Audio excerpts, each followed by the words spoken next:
Yo, man, you good? You look a little off. Yeah, but I have a good feeling that's point.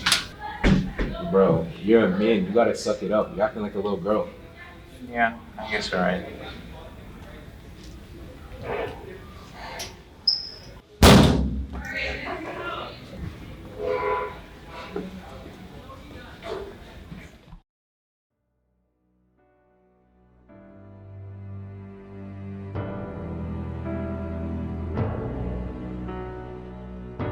Young male mental health is often like it's not talked about enough. I wouldn't want to talk about it just because I just wouldn't want to put how I feel out there in front of my family or friends. I have to say, when it comes to sometimes when I'm surrounded by my peers, I sometimes don't feel like I really have space where I can be upfront with my mental health. Even if you're talking to someone, you won't really bring up the topic about mental health. You won't ask someone oh, how have you been recently, mental wise. And I feel like it's not portrayed enough. A lot of men, they experience loneliness, anxiety, depression, they commit suicide.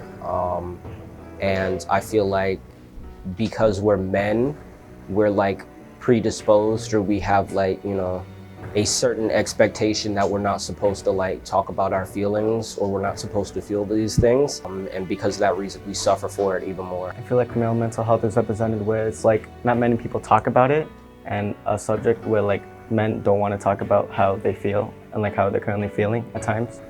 At some point when you get close with people, you get more comfortable with the things you talk about. There might be a few things that you might not touch on because, as I said, it's not really talked about enough. There's not really a safe space for young males and their mental health.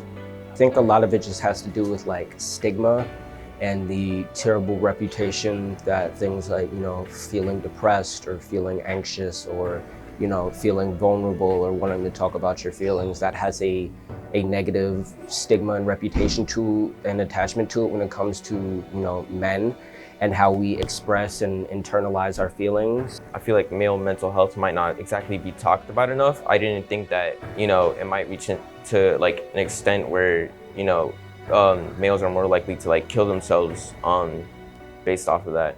You often have to be seen as someone that's powerful, someone that can recover strong. If you go through maybe a traumatic experience, then you're gonna have to kind of brush that off, and then you're gonna have to live with it, and then just be tough and stuff, which honestly kind of makes people bottle up their emotions and makes them talk about their issues less, which honestly affects people.